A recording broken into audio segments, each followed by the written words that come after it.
എല്ലാവർക്കും അറിയാം, എന്നെ പലരും സംഘി എന്ന് വിളിച്ചാണ് ആക്ഷേപിക്കുന്നത്. പക്ഷേ ഈ ദിവസങ്ങളിൽ സോഷ്യൽ മീഡിയ എടുത്ത് നോക്കിയാൽ എന്നെ കൂടുതലായി ചീത്ത വിളിക്കുന്നത് BJP പക്ഷത്ത് നിൽക്കുന്നവരാണ്. പക്ഷെ എനിക്ക് അവരോട് ഒരു പരാതിയുമില്ല. ഞാൻ സന്തുഷ്ടനാവുന്നത് അവരെന്നെ ചീത്ത വിളിക്കുമ്പോൾ. അല്ലെങ്കിൽ എനിക്ക് പോലും ചിലപ്പോൾ സംശയം തോന്നിപ്പോ ഇനിയിപ്പോ ഞാൻ സംഘിയാണോ, ഞാൻ സംഘിയല്ല എന്ന് ചില വിഷയങ്ങളിൽ എനിക്ക് തോന്നുന്നത് അറിയപ്പെടുന്ന സംഘികൾ എന്നെ ചീത്ത വിളിക്കുമ്പോഴാണ്. ഞാൻ വെറുതെ പറയുന്നതല്ല.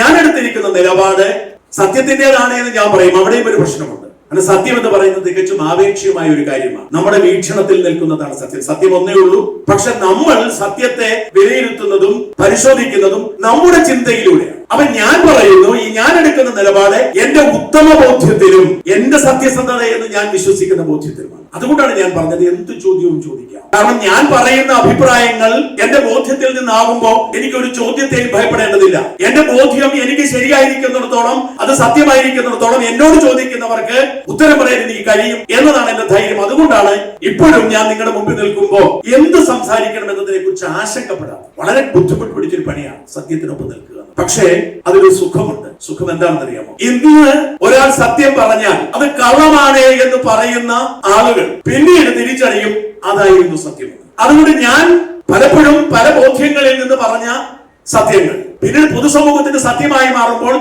ആ സത്യത്തിന്റെ അവകാശികൾ പലരും വേറെ ഉണ്ടാകുമെങ്കിലും എന്നെ ശ്രമിക്കുന്നവർ, എന്നെ ഫോളോ ചെയ്യുന്നവർ മനസ്സിലാക്കുന്നു അത് ഷാജൻ ആദ്യം പറഞ്ഞ സത്യമാണെന്ന്. അത് മതി.